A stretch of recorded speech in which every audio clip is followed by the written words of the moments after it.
Greetings, Israel, Judah, your brother DFG. Hey guys, just want to take a little time today and review our Bible study lesson from last night. I will tell you, dear brothers and sisters, Elohim really opened up the pages to us in our study. And I know many of my brothers and sisters have a lot going on, and it's not always easy to work, something in the late evening into your schedule. So we understand that, and by the grace of Abba Yah, our Elohim, Yahuwah, he will always open up another way, another passageway for us to be able to share our learnings with the rest of our family. And that means, you Israel and the dedicated stranger. Not the hanger on, the dedicated stranger. The stranger that loves our Abba Yah. But that being said, I'm going to take a little time and just share an overview of the study. We were in the book of Jasher. As a matter of fact, we were reading chapter 67, in the book of Jasher. And Jasher is considered an apocryphal book. It's one of the books that, for whatever reason, when Rome, the bishops, the Jesuits, the friars, the popes decided to come together and, construct, an add-on to persuade Israel to join up with them.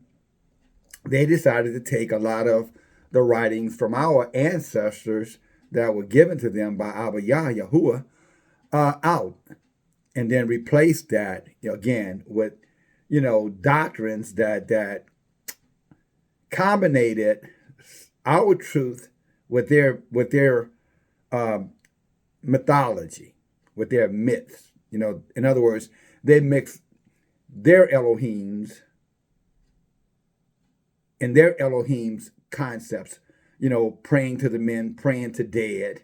What our book would call neuromancers.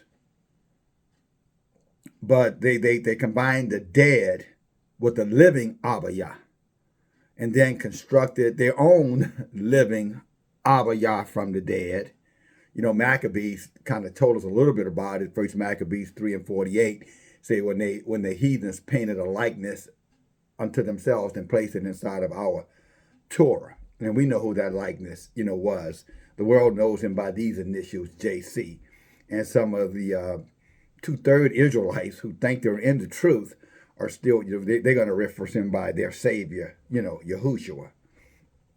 And they will never acknowledge that we only have one Savior, because they acknowledge that we only have one Savior means they would have to truly break away from the occult.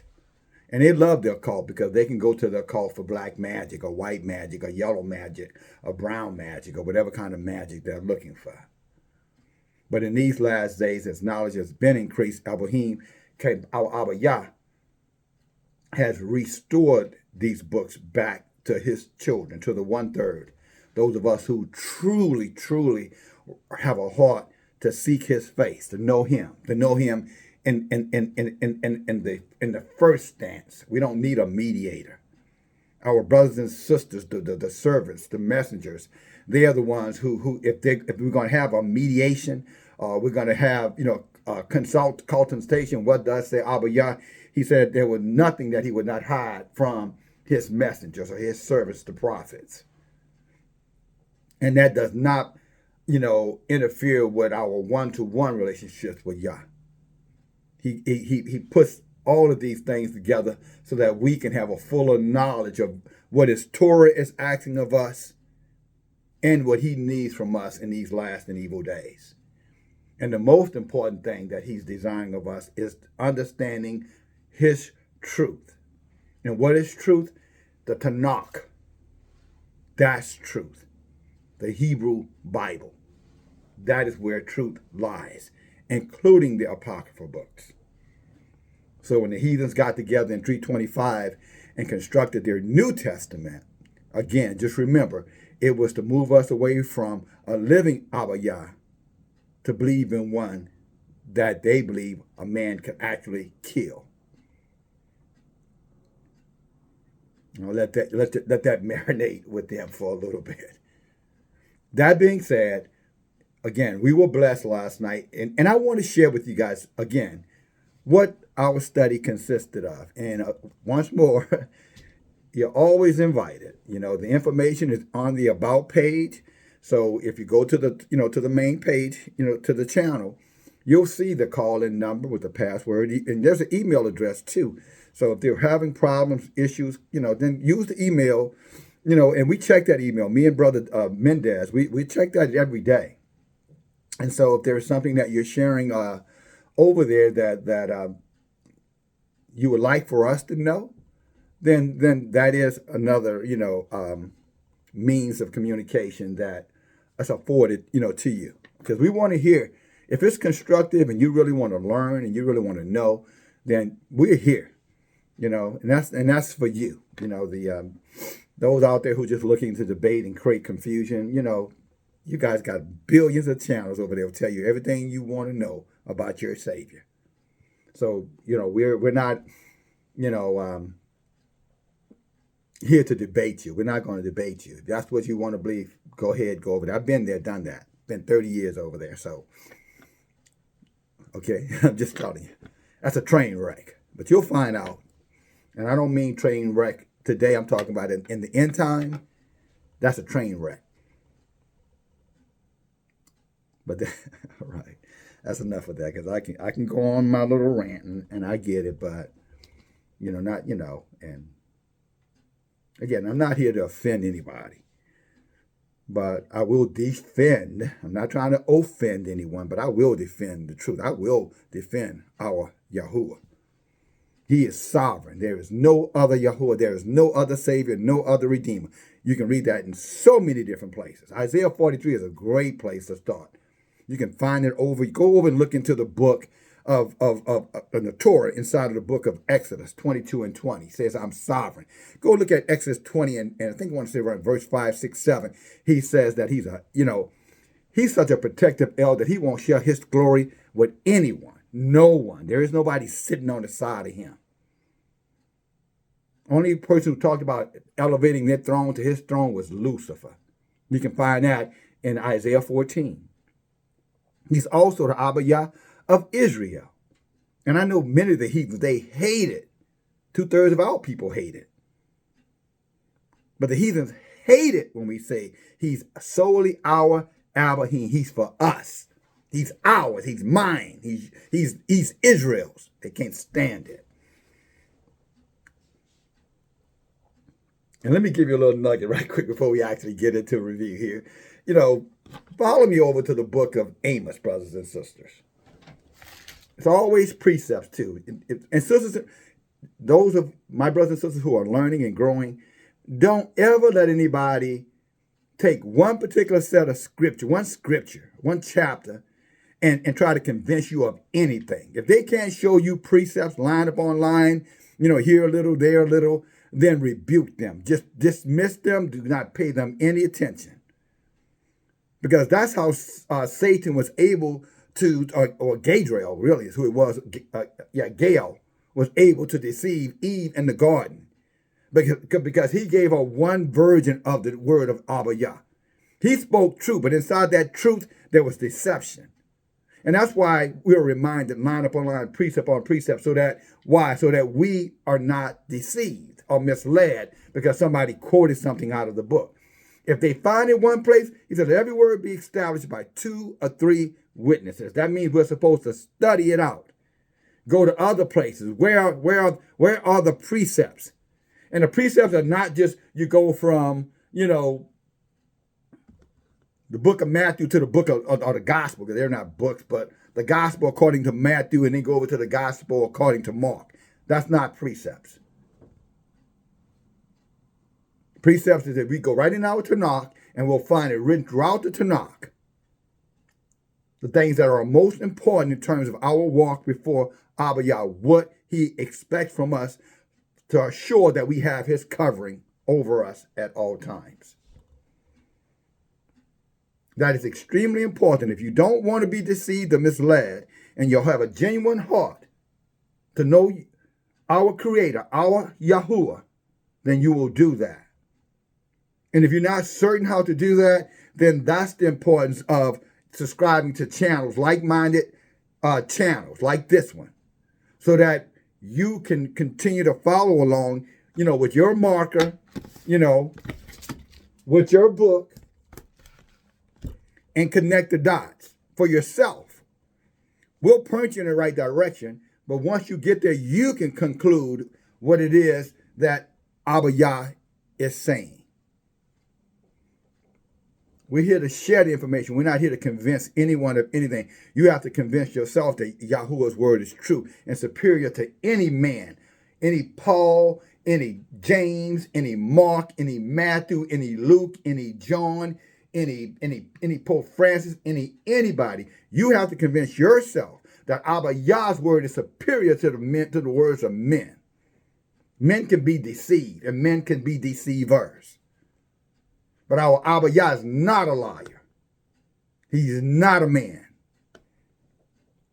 And if he said it, you better believe, brothers and sisters, he can back it up.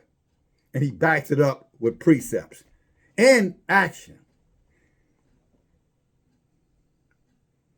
But I want to share just over the book of Amos, and then we're going to get into today's study or study review.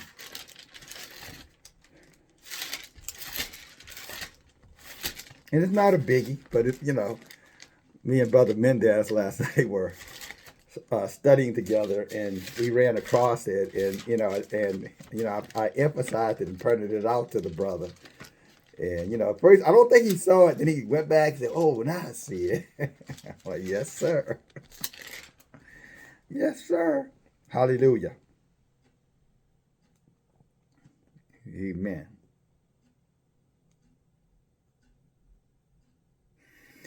The book of Amos, Amos the prophet, chapter 3. It says, verse 1, hear the word of Yahuwah has spoken against you, O children of Yashar'el. See, he's talking to us. This book was I want to think of the old fool, before us, by us. But this book was from Yahuwah for us, the Israelites, all 12 tribes. And exclusively for us. You're saying, well, brother, you're saying that other people can't read? That's not what I said. I said it's exclusively for us.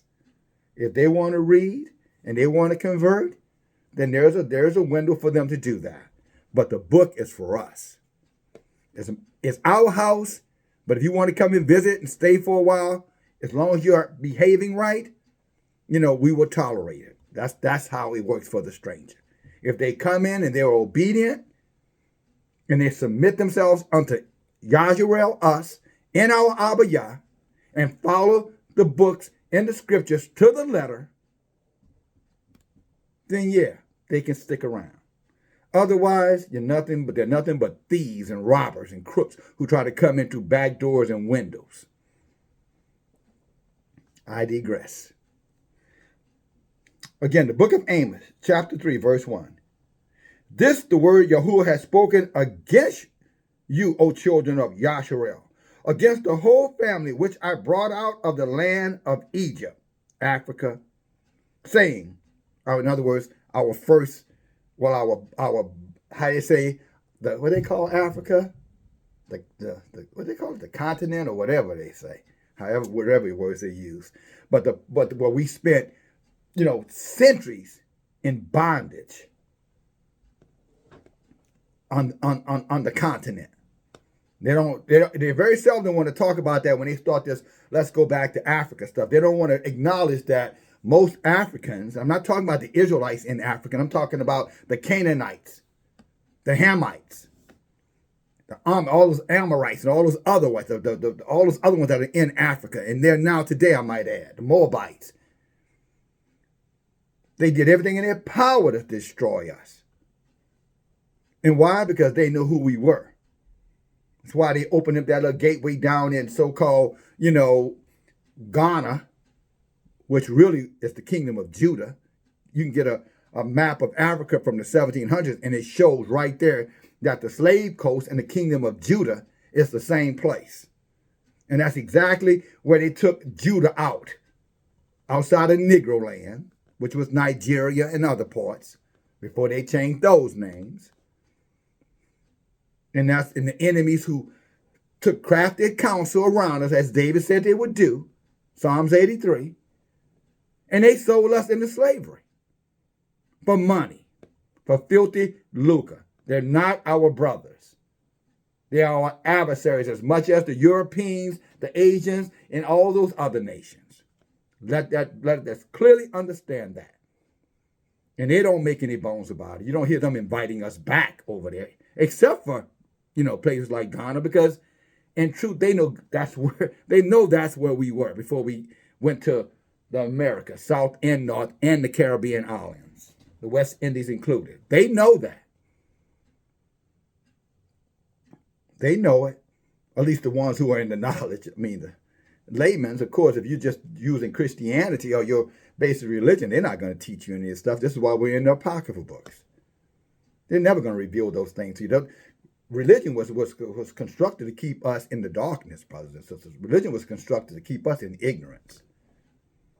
What do you mean by ignorance? Not knowing who we were as the people of Abba Yah. Not knowing that we're Israel. Not knowing that the 12 tribes consist of Judah as well as the other, 11 nations scattered throughout this flat earth. They put it in place to keep us in the darkness. But now Abba Yah is shining the light. And he's opening up our eyes. But again, to the 1/3 who really want the truth. They don't care anything about what they learned in times past. They'll unlearn that. They just want the truth.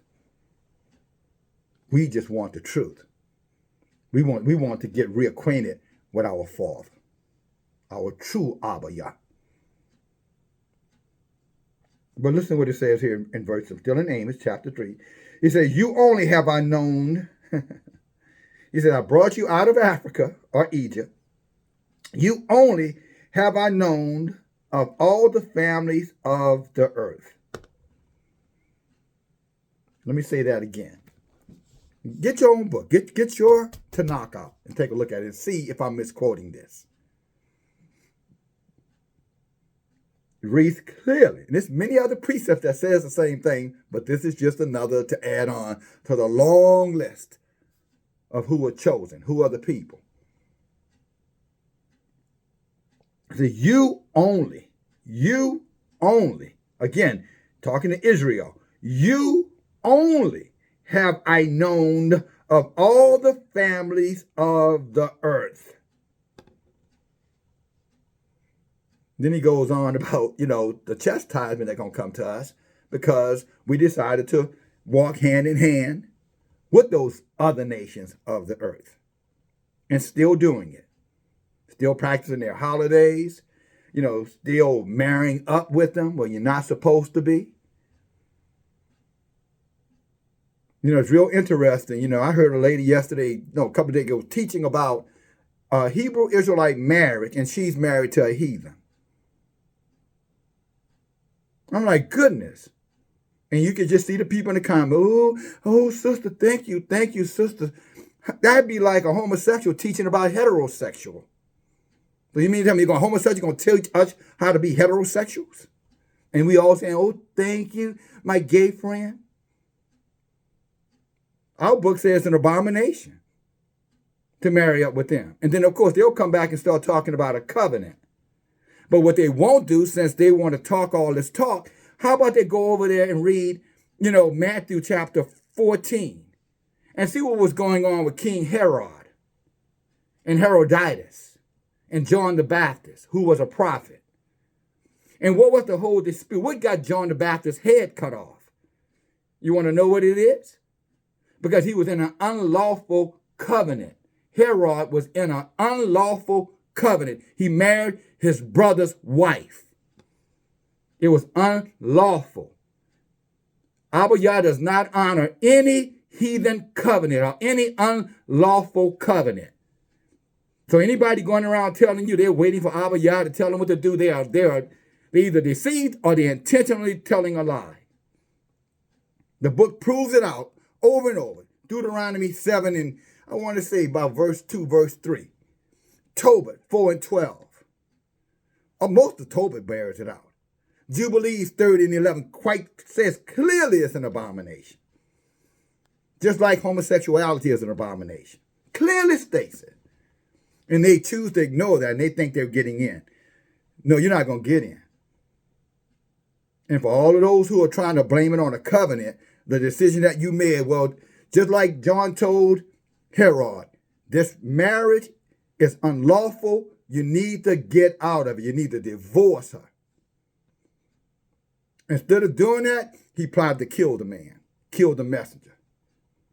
And that's exactly what they're doing today. They don't want to hear that truth, so they plot against us and say we're the liars, we're the haters, we're misunderstanding. Well, that's in their New Testament that tells them it's a violation. And if there's no clear message, John the Baptist went after King Herod, the Edomite, for marrying his brother's sisters, and he told him, sister, he said, your marriage is unlawful. You can't have her according to the Torah. Instead of him obeying it, he plotted to kill him, but he was such a coward, he wouldn't kill him because he was afraid that the people would come and get him because they respected John as a prophet. So what Herodias did at Herod's birthday party was to tell her daughter that when the king asks you, what do you, for anything, because I want you to perform in front of him. And you know how he is when you get a little alcohol in him and you start to shake you start twerking. He's gonna, like most heathens, his tongue gonna fall out of his mouth. And then you say, I want the head of John the Baptist on the platter. And of course, if you know the rest of the story, that's exactly what happened. Because Herod didn't want to deal with the truth. He wanted everybody to look the other way, to hide their face. And any man or woman, if you know this truth and you hide your face from this truth because of you trying to stay in good graces with somebody, you're just as wicked as the person that's doing it. You can also read that in Jubilees chapter 30. It says, do not hide your face from evil. And anything that goes against the Torah is wickedness. And if you're a part of it, then you know the truth. You've heard the truth. And what you do with that truth is totally up to you. Nobody's going to hold a gun to your head and make you do it. And Yah is not going to tell you to not do it. He's already written in the word not to do it. You think when you get before him, he's going to say, well, why did you stay in this unholy covenant, unlawful covenant? You think he's going to say to you, have a conversation with you, and you're going to tell him, well, I was waiting for you to lead me out of it. You don't think he's going to say, wait a minute now. All these precepts and all this writing that I put in the book to educate all of my people. So for you were concerned, none of that mattered. You needed a personal, hand-delivered message from me. Now what he's going to say? Depart from me, you work of iniquity. I never knew you.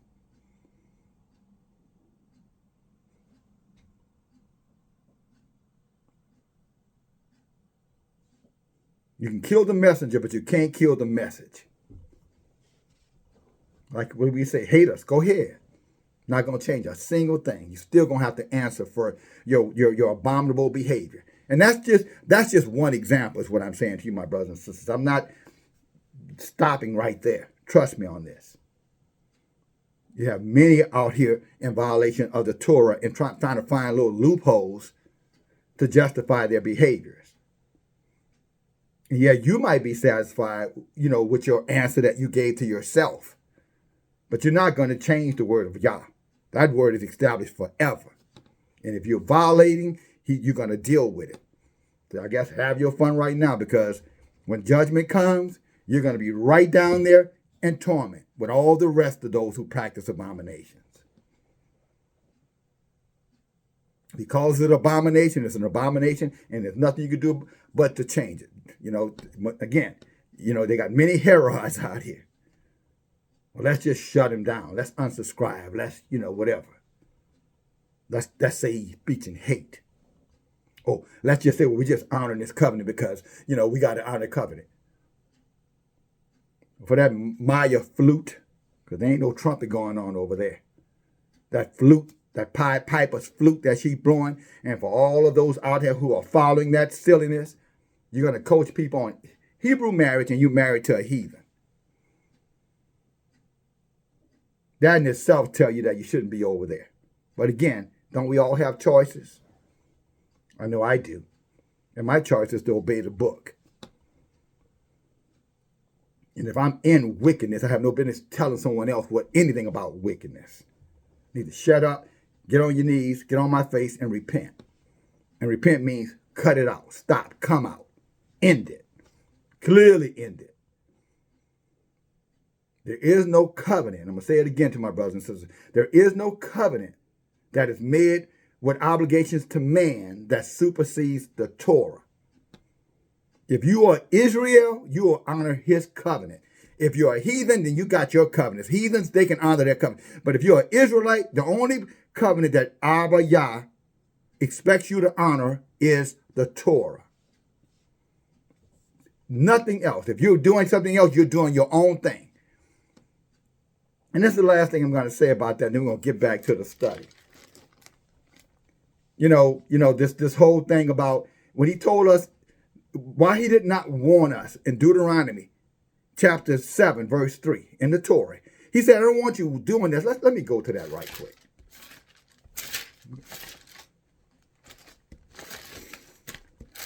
Everything about our Abba Yah says it makes sense. And it's always true. That's the difference between his word or his covenant and men's covenants. Men's covenant, they do whatever they want to do. They can break them and start them again. But Abba Yah's covenants last forever. But look what he says. This is Deuteronomy chapter 7. This is Moshe getting the law from Abba Yah, Yahuwah. He says, neither shall you make marriages with them. Your daughter shall you not give unto his son, nor his daughter shall you take to your son. But it will turn away your son from following me. What does that mean? That all of a sudden they're going to be so obligated to who they married that they are forgetting that marriage has turned them away from Abba Yah. That's what he's saying. That's why he said, because they're going to get so tied up into the heathen that they're going to serve the heathen, thinking they're serving Abba Yah. That's what he means. That's why he don't want us with them, because they're going to turn us away from the Torah. Before you know it, they're going to start justifying unholy covenants, unlawful covenants, under the name of it is the permissive will of Abba Yah. He does not have a permissive will. That's Christianity you're confusing him with. That's heathenism. Yah doesn't have a permissive will. His word is his word. His word is his will. And his will be done. Even if that means you're going to be burning, in the lake of fire or whatever it is. The abyss. The big opening. The fire hole. So there should no way that somebody who's a heathen or an air heathen, if you're not following the Torah, there's no way that a heathen should be teaching Israelites about Israelite customs. Matter of fact, he said you shouldn't even have a heathen over you. There should never be a heathen in the authority of an Israelite. He said you should have one of your own over you. So that means you can't have a husband who's a heathen as a husband, because that means he's covering her over you. Or a pastor or anybody else that is not an Israelite. That's in our book, in your book, Israel. But they're doing it anyway. Because see, that's what the sheds of Christianity do. They're not a Christian, but they're practicing Christian doctrines. Go figure. They're not a Christian, but Jesus is their Savior. When the whole foundation of Christianity is Jesus and Jesus saving. But they're not a Christians. Tell me, aren't they confused? And they get angry at us because we say, no, not here. No, you keep on moving. Don't stop here. Keep on moving. Been there, done that. We tell them, maybe you need to get into the Tanakh and obey it before you start telling to us about anything. But they won't do a thing. They're not going to do anything. They're just going to keep on waiting for Jesus. But they say he's Abba Yah. You don't have to wait for Yah. Yah's word is established. It's clear what he expects. And if there was any true righteous strangers out there, they wouldn't even wait. They would break the covenant, because they would know also that they're leading you astray, and they know they're gonna burn in hell too for it, or Sheol, or whatever word you want to call it. But see, they don't care, because they care about the things of this world, because that's what most heathens are about. They want what they want. They don't care about Abba Yah. Abba Yah is just a covering for them, a safe place to be able to manipulate and maneuver around the truth. And they hope to find gullible Israelite men and women who don't know any better. And again, that's why the law, the Torah says, don't be with them, because they're going to turn you away from following me. No, they're not. I still love Abba Yah. Then why aren't you keeping his word? Why are you in an abomination? I think I've given you enough evidence that he's not honoring those covenants. So now why? Why would you be following somebody who's telling you how to be in, again, a heterosexual marriage? A Hebrew marriage, Israelite marriage, and they're married to an Edomite. Make it make sense. It doesn't make sense. It's the equivalent, again, of a homosexual teaching heterosexual men the importance of heterosexual relationships.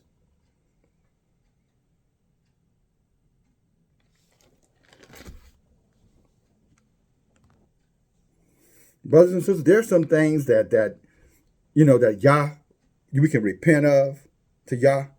And there are some things, to be honest with you, you really can't repent of. Yah will give you a reprobated mind. If you violate the Shabbat, you probably won't have a bad week. But Yah's not going to see that as an abomination, because he didn't call it abomination. He said, remember the Shabbat and keep it.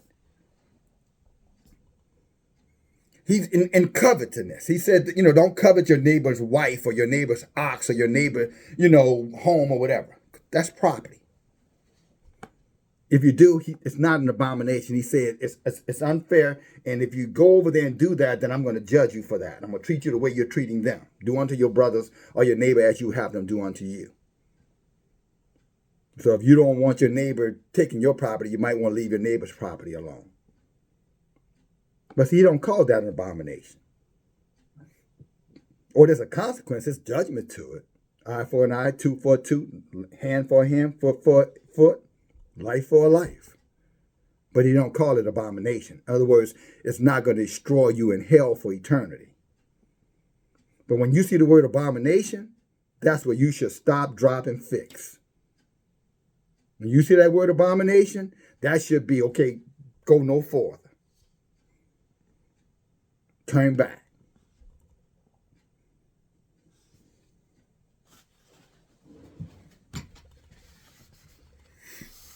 Give you a second or two to digest that.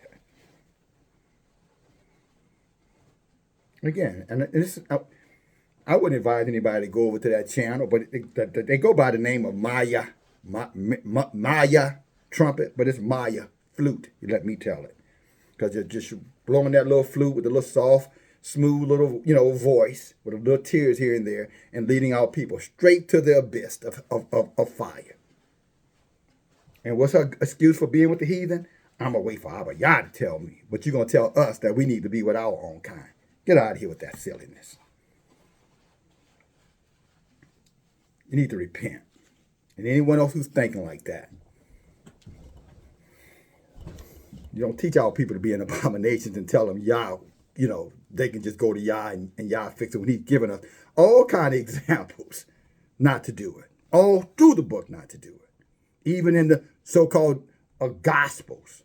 Basuri, you got a clear incident where a man who was in an unlawful marriage because it's against the Torah and getting called out for it. And what did he do? Instead of dealing with it and coming out of it, he wants to kill him, but too cowardly to do it. But then so they have to set the man up and kill him to shut him up. As though if you kill the messenger, that the message changed. No, the message stays the same, because you can't kill the message, because the message is the word of Abba. When it's the word of Abba Yah, you can't kill it. You can ignore it, twist it, spin it, but give us some precepts about it. Oh, I know you're going to go over into Christianity with that foolishness, those lies. There's no Greek and no Jew and all that. Yeah, we know all about that. I just gave to you. He says Israel and Israel only are my chosen people. How you going to deal with that? Oh, I forgot. You're going to go to Christianity. I'll go back over there where they made it up in 320 AD, 325 AD to justify your actions. But you're not a part of the Roman Catholic Universal Church and religions. Of course you are, my friend.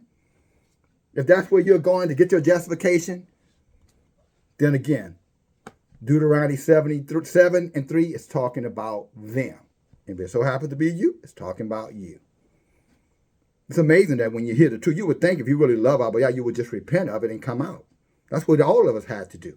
That's how we had to repent. I had to repent coming out of religion. Protestants, Pentecostal, Catholic. I was in all of that. I had to repent of that. And only when I repented, Abba Yah opened up my heart and my mind to the truth. But you have to repent. You got to come out. You can't stay over there and stay in unholy covenants, any kind. You're a homosexual, you need to repent.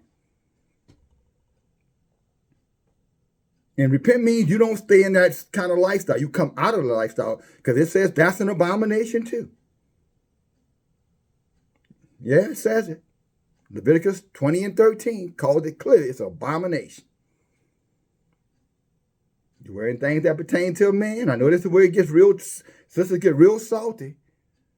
But go back and read Deuteronomy 22:5. You wearing dresses, man? Hey, that's an abomination. And you have these people out there who want to pick and choose. Well, I'll do this, but I ain't going to do that because this don't cost me nothing, but that going to cost me everything. And I'm not giving up everything. I don't care who says it. Yeah, right. You sound just like King Herod. Let us dismiss him. Let us, decapitate him. You're going to be the one going to get decapitated. I'm sure John had his place already set aside for him. He did his job. He spoke the truth. And that's all your brothers are doing. This ain't about no hate. This ain't about no envy. It ain't about no jealousy. It's about the truth. And if that's what he called me to say, I'm going to say it. And if you don't like it, do what you always do, run. When you don't like when somebody's speaking the truth to you and you don't want to do anything about it. All right.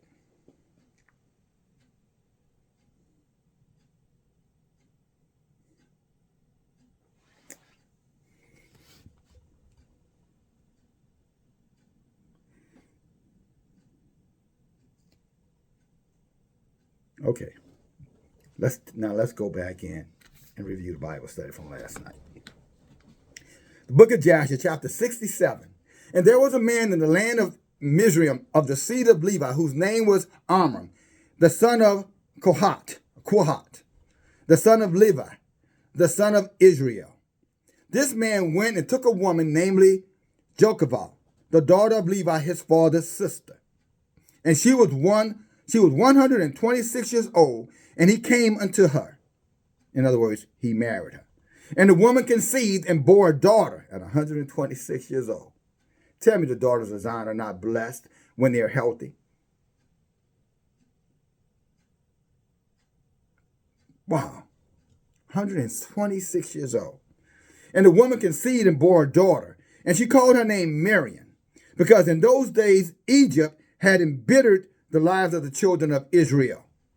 And this is for all those folks who think somehow or another that Africa is a place of safety for us. How?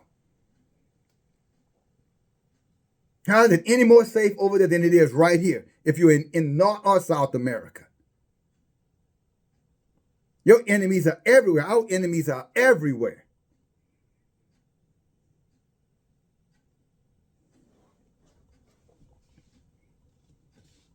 And can the African repent? Yeah, because they're strangers, they want to repent.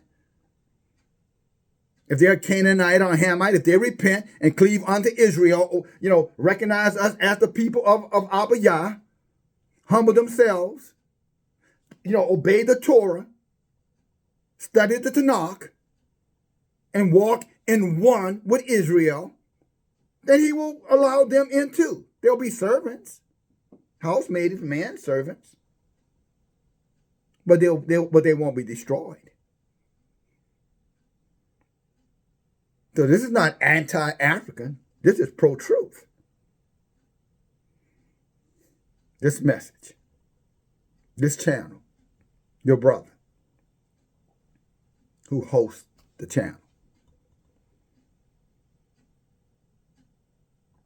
So if you can't beat them, join them. You can't beat out Abba Yah, so why don't you join up with the people of Abba Yah? You're not going to win in the end. What you waiting for? This battle has already been decided. This war has been decided a long time. We're fighting little small battles here, but the war has been decided a long time ago. I don't know what you're waiting for.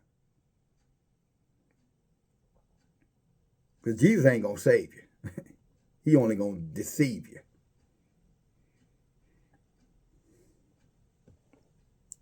Neither Muhammad, Kali, Krista, Allah, and all the rest of them.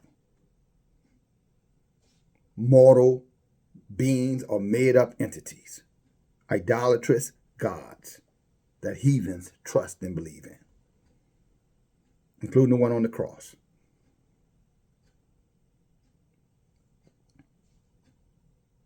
When he came off the cross, but everywhere you go, you still see the cross and him still hanging on it. Confusion. Let's get back to the book. And this 126-year-old mother conceived again and bore a son, and his name was Aaron. For in the days of her conception, Pharaoh began to spill the blood of the male children of Israel. And we're going to find out why he began. Well, he was wanting to kill them. We're going to find out in a few minutes who helped him come up with the strategy to kill the male children. You might be a little surprised to find out who was part of this. We'll get there. But just in case you don't know what we're talking about the mother of Moshe right now. Moshe hadn't been born yet. His older sister his older sister Miriam and his older sister Aaron is who we're talking about right now. But Moses is coming. Give it a moment. Now, verse 5 just kind of talk about what Pharaoh, king, and leader died and how long they reigned. That's not important. Let's shift down here to verse 8. And it was after the death of the king of Kittim that Balaam, the son of Behor, yes, the same Balaam in Numbers 22, the same Balaam that, worked with King Balak to undermine Israel, that same Balak, yes, him. He was over there with the Pharaoh during the time our people were under Egyptian bondage. Yeah, Balaam. And he fled to the land of Kittim, and he came to Egypt, to Pharaoh, the king of Egypt. And Pharaoh received him with great honor. And he had heard of his wisdom, and he gave him presents and made him a counselor and grandized him. Grandize him means when he's like it's like Obama, one of them devils going on speaking tours and things like that. One of who the heathens, select because they can use them. Especially when it comes down to marginalizing us. They take them and they parade them all around. That's grandiose. He was paraded all around. Balaam was paraded all around Egypt. He was a useful idiot. And don't tell me he wasn't. Tell me a dumb ass got more sense than him, please. But see, in the heathen's world, it doesn't really matter. As long as they can use you. Say Clarence Thomas and many others, not just him, but many of them. Useful puppets. Congressional Black Caucus. Useful puppets. Idiots. Sellouts. Compromisers. Working for the Pharaoh. In the spiritual Egypt, America, or Babylon, what name ever you want to give it, it's all the same. Verse 10, and Balaam went to Egypt in honor with all the nobles of the kings, and the nobles exalted him because they coveted to learn his wisdom. And all the nobles, just think Congress, CEOs of corporations, powerful people, money changers, those folk. Elon Musk. Those are the nobles, just so you know. Nothing new under the sun. Different faces, same people. These are the seeds of them that we're dealing with now. These are their children. Verse 11. In the 130th year of Israel going down into Egypt, Pharaoh dreamed that he was sitting upon a kingly throne, and he lifted up his eyes, and he saw an old man standing before him. And there were scales in the hands of the old man, such as scales that are used as by merchants. Just a little scale to, determine weight of things, to make sure everything is in balance. And the old man took the scales and hung them before Pharaoh. And Pharaoh took all the elders of Egypt, and the nobles and the great men, and he tied them together and put them into one scale. And he took a milk kid and put it on the other side, and the kid preponderated overall. In other words, the little milk kid outweighed all of Pharaoh's noblemen. See, this was a prophecy of Moses coming. That's what Pharaoh had dreamed. He dreamed that a day would come that a little kid who would be born would become more powerful than Pharaoh and all of his noble people. He would become more power than Egypt itself. In essence, he would cause the downfall of Egypt. This is the interpretation of that dream. Let us continue. And Pharaoh rose up early in the morning. He called his servants and related to them the dream. And the men were greatly afraid. And the king said to the wise men, interpret, I pray you, the dream which I dreamed, that I may know it. And Balaam, the son of Beor, same old wicked Balaam, Israelite is what Balaam is. Just let us be no confusion. Balaam was an Israelite prophet, but a wicked one. So just because someone is over here talking about, I'm an Israelite, if they're not teaching the truth and they're not obeying the Torah to the letter, they are nothing but a wolf in sheep's clothing. Male or female, I might add. You can't be in two sides of a thing. You're either in or you out. You're either obedient or you're disobedient. You're either conviction or you're a compromiser. A self-server. And that's what Balaam was. Balaam was all about Balaam. But that meant Elohim called him to do a work. He decided that work, didn't pay enough. So he had to hook up with the devils, the heathen gods, or the heathen kings and noble people. That way you can have him a mansion, in a car and go in a big boat and go, a gated community, etc. That way you can say, look at me. See how Jesus blessed me? And all of the sheep will follow right behind him saying, yeah, see, God is good.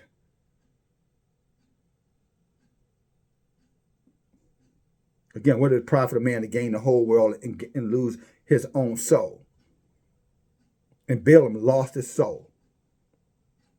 Started off right, but then got twisted in the wind, hooked up with the heathens, then, made arrangement with the heathens, and now he's under the control of the heathens. And he probably don't even realize it, like so many of our people. Deuteronomy 7:3, do not embrace the heathen because they will turn you to themselves, and you'll be dependent on them for your source instead of Yahuwah for your source.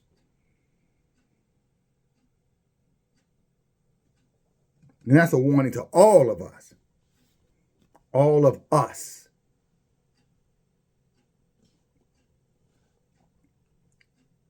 And look what Balaam goes on to tell the wicked king over there, that heathen. For a son will be born to Israel who will destroy to Israel, who will destroy all of Egypt and all his inhabitants and bring forth Israel from Egypt with a mighty hand. That's the Exodus. Balaam is interpreting the dream for this wicked king and telling him about the Exodus, the first Exodus. Balaam did that. How many of you knew that? I didn't until I studied the book of Jasher. Again, but then maybe that's why they hid the book of Jasher. Even though it's telling you that Samuel was aware of the book of Jasher, Joshua was aware of the book of Jasher, But somehow we weren't made aware of the book of Jasher through religion. We were told it wasn't canonized, it wasn't sanitized, that the Holy Spirit didn't authorize it. And we were deceived. And some of our people are still deceived, still believing the lies. Verse 20. Now therefore, O king, take counsel upon this matter. In other words, you better do something about it. Or you may destroy the hope of the children of Israel in their expectation before this evil arises against you. Is that how the devils talk? Demons talk? If you think that the Satans don't know, what's coming to them and what's coming for us, you got another thing coming. Who you think gave Balaam this interpretation? It sure wasn't Yahuwah. He had sold his soul out to Satan. Now Satan telling him secrets. And now what he's doing is trying to undermine Elohim's purpose. And that's exactly what these deceivers do. Try to undermine Elohim's purpose by getting you to focus on what they want or what you want instead of what Elohim says as instruction for what we must do to live. And all of us got Balaams all around us. Some of you live with Balaams. Constantly in your ear telling you, don't believe that stuff. I wouldn't believe that stuff if I was you.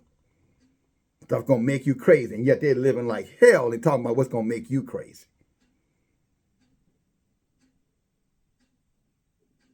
Liars and thieves.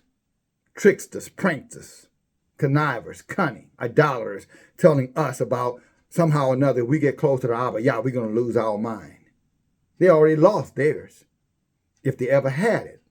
What I mean by that, they're under mind control from some of those people were taught these lies, these Christianity or religious lies, and they were babies. They've been under mind control their entire lives and telling us about losing our mind. No, we're going to find our minds.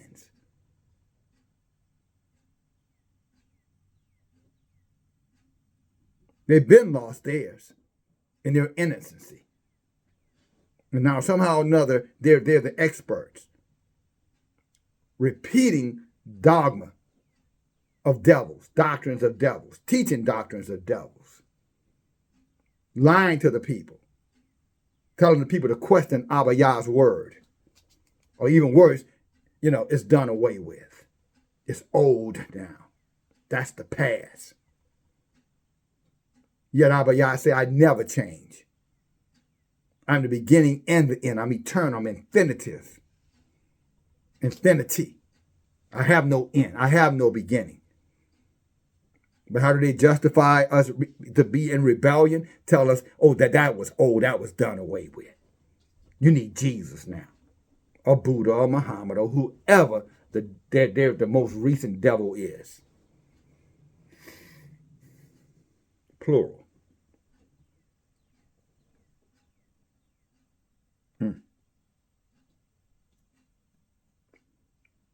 Again, I'm going to read verse 20. This is what Balaam is telling the king of Egypt.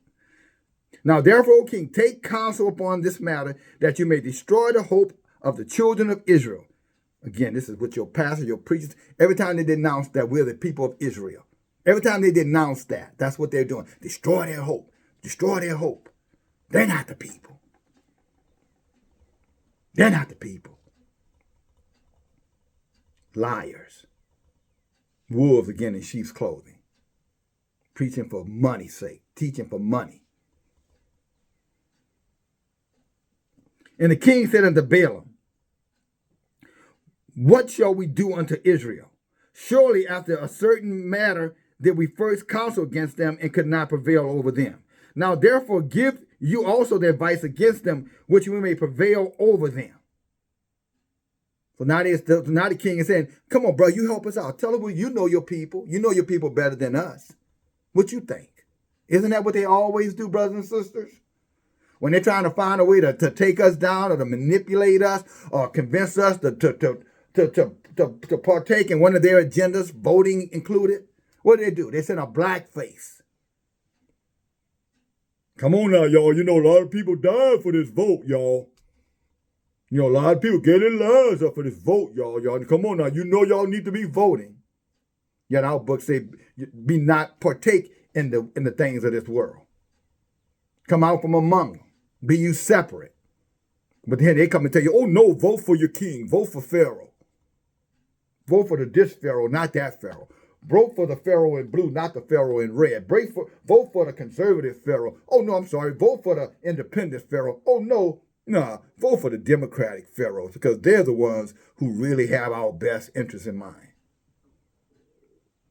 And funny, the very Pharaoh they tell you to vote, the Democratic ones, you know they were the ones that were practicing. They were the Dixiecrats, the Democrats that were enforcing all kind of Jim Crow laws upon our people, mass incarceration like Biden and Clinton.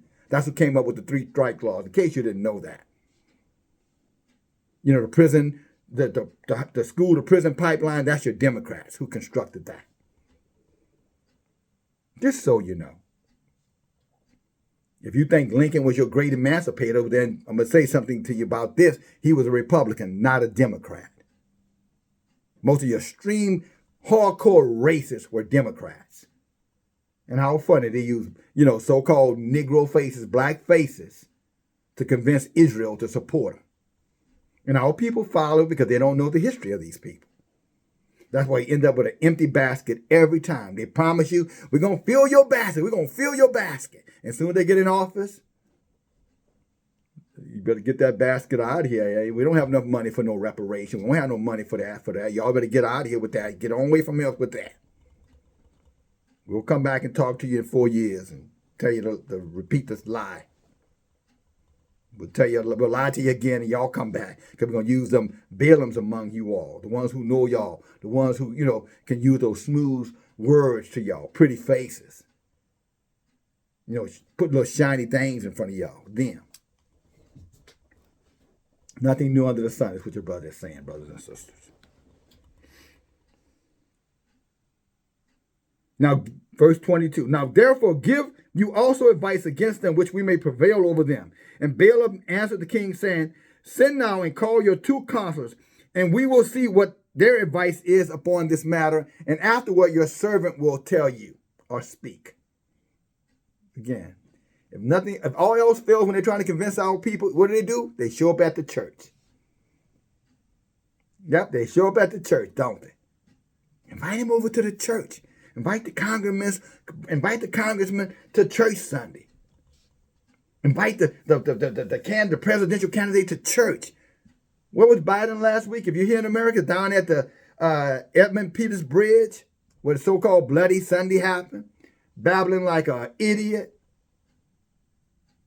Because they know just how if you want to get them Israelites, just go on down there and tell them about their sorrow and their bloodshed and and how much we felt so bad for it, even though we were the ones who were behind it. Because at that time the governor of Alabama was a Democrat by the name of George Wallace. The segregation today, segregation tomorrow, segregation forever. Him. Just like Biden, same party. Just saying for a friend, for all of you out there who think that somehow or another that the enemy has something to give us. Lies, but that's it. Because they're the children of the liars. Their father is a liar. Their mom was too. Verse 24, the unrepentant ones I'm talking about. Verse 24, the king sent his 2 counselors, Ruel, the Midianite, and Jake and Job of Ossi. That's Job.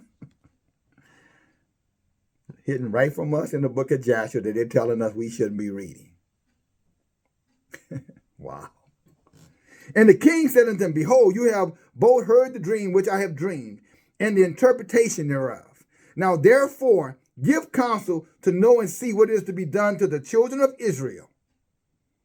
This king is over the most powerful nation on the earth at that time.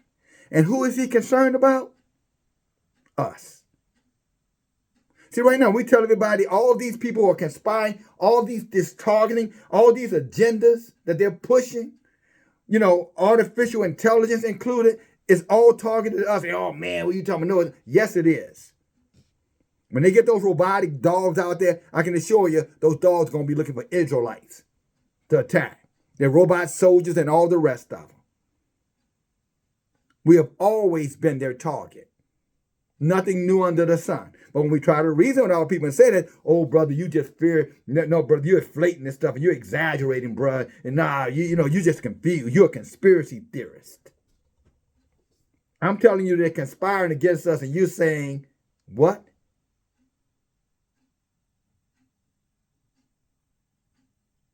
Surely you're not saying they aren't. When all the proof, the numbers say they are. Any data that you want to use, just look at the underserved, those who are being taken advantage of the most. Any of that data, you look at it and see who sits at the very bottom of it. And then you ask yourself, who controls the resources on this land? And why is it we're at the bottom and not these other groups? But you say they're not guilty. This is our fault. Of course that's what you're going to say, Balim. Wouldn't expect anything different from you. That's Mr. and Mrs. Balim. They come in both genders is what I'm saying. That's spirit.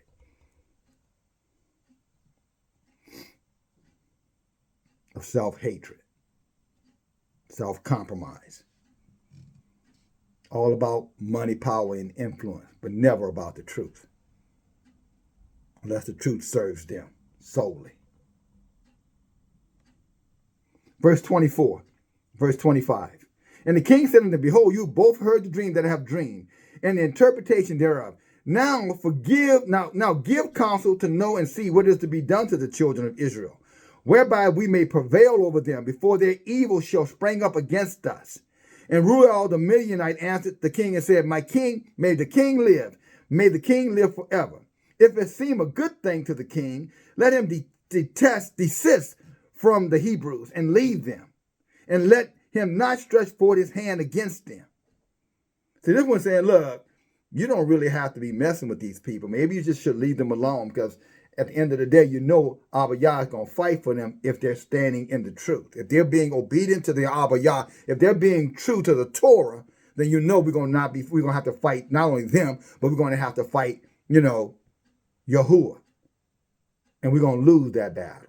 So you might just want to desist, leave them be. That's what one of them said.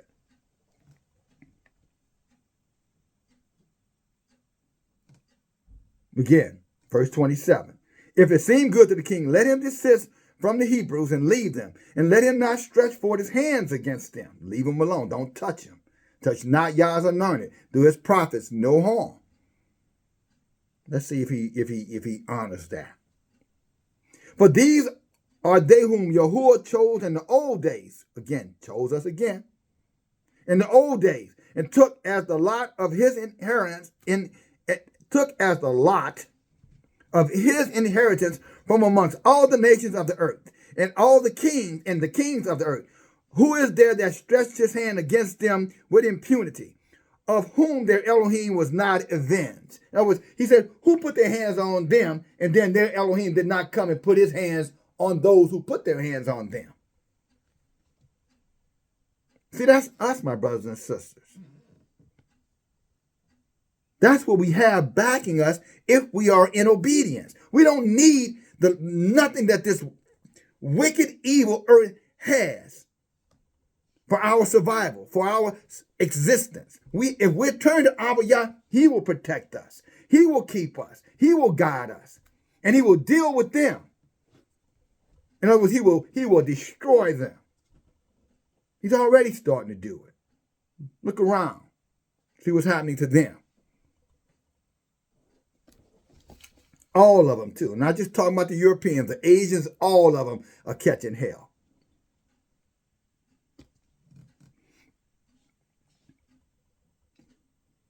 "29. Surely you know that when Abraham went down the night, this guy is testifying. He said, look, let me give you a little history about these people. Verse 29, surely you know that when Abraham went down to Egypt, Pharaoh, the former king of Egypt, saw Sarah, his woman, and took her for a woman because Abraham said, she is my sister. For he was afraid lest the men of Egypt should kill him on account of his woman. And when the king of Egypt had taken Sarah, then Elohim smote him and his household with heavy plagues until he restored to Abraham his woman Sarah, and then he was healed. Here's another example. If our Abba Yah was honoring covenants, like the flute lady said, then why did he make the king give Sarah back to the Israelite? He had took her to be his woman. Yahuwah said, if you don't let her go, I'm going to put plagues on you. I'm going to kill your baby. I'm going to destroy you. You and everything that you own. Your life is going to get stagnant. You'll look back over your life 10 years, 20 years, 30 years, and you haven't gotten anywhere. That's a debt as well. Anything that's not progressing and moving forward is a dead thing. How are you with these heathens and you're going to progress? No way. The only way you progress, you turn away from that. Any of us.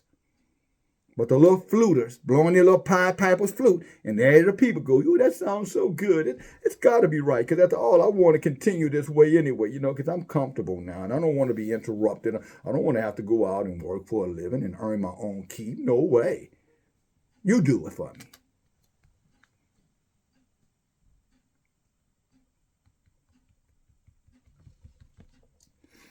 So he hit him with heavy plagues until he restored unto Abraham his woman Sarah, and then he was healed. And the Amalek, the Gerani, king of the Philistines, Elohim punished him on account of Sarah, the woman of Abraham, and stopping up every womb from man to beast. In other words, they couldn't have no babies. He dried them up. He dried up their wombs, their ovaries, their vaginas, whatever you want to be. He dried it up down there. Made it painful, harsh, unproductive. And he didn't stop at them. He dried up all their resources as well. That's what he means by their beast. And when Elohim came to Amalek in the dream of night and terrified him in order that he might restore to Abraham Sarah, whom he had taken. And afterwards, all the people of Jasher were punished on the account of Sarah and Abraham. On the account of Sarah and Abraham prayed to his Elohim for them. Whose Elohim? Our Elohim. Not their Elohim. Our Elohim. He prayed to our Elohim. And yeah, he had to restore her back to her people. He took her and Yah said, give her back. And this king was smart enough to do it. Otherwise, everything around him would be dead. Why he has no friends, no relatives, no nobody. Because the Elohim going to dry up everything. It's a judgment against him. Well, nobody don't like me because I got a black wife. No, you're a liar. They don't want to be with you because you're under the curse. Your kind wouldn't have no power with you if you weren't.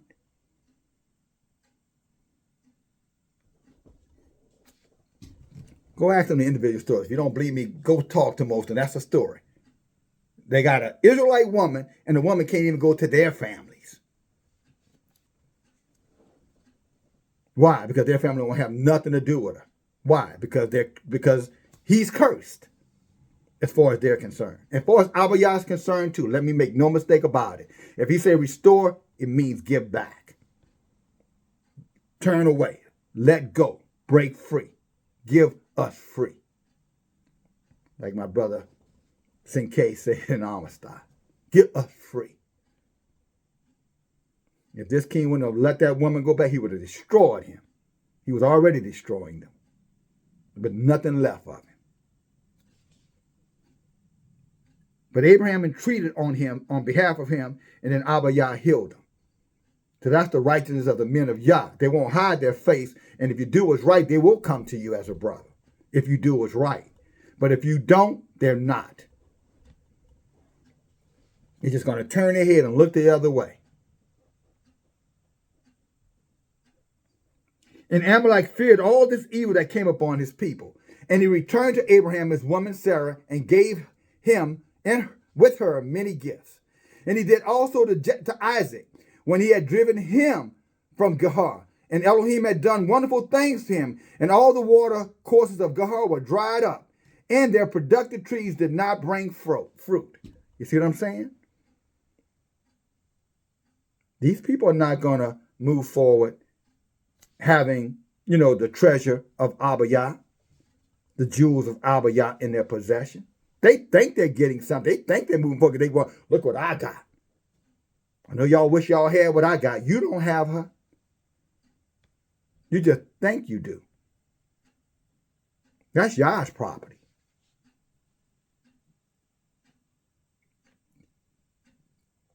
But because she turned to you, now she doesn't realize who she is anymore. So now she defends you. She defends an unjust covenant. And that's what the Maya flute lady is doing over there. And many others. She's not the only one that's doing it. Verse 35. Until Amalek the girl, and until Amalek of Gerar and Asuzah, one of his friends, and Pekod, the captain of his host, they went to him, and they bent and they bowed down before him to the ground. And they requested him to supplicate for them. And he prayed to Yahuwah for them. And Yahuwah was entreated of him, and he healed them. Again, another man of Elohim coming on the scene, praying for them, that Elohim will release, the plague off of them. Because Yah, they can't pray to our Abba Yah. They need us for that. Y'all don't hear the prayers of the wicked, the heathens, unless it's repentance.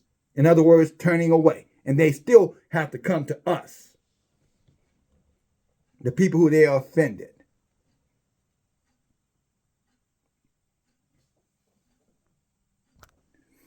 And it burns them up. They turn beet red when we tell them this. The men and women, they can't stand it. But it doesn't matter. It's still the truth. When this book start lying, let me know about it. When this book starts lying, because I'm taking it to you from the book.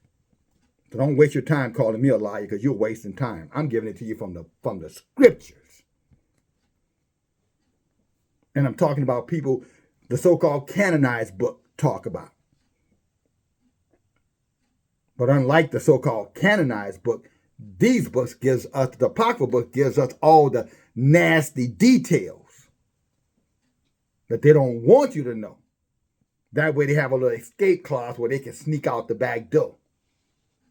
You know how it was when you were in them wicked churches, you got to get out of there, and the pastor's preaching, you got to do that little thing like this. That's them devils when this truth comes out.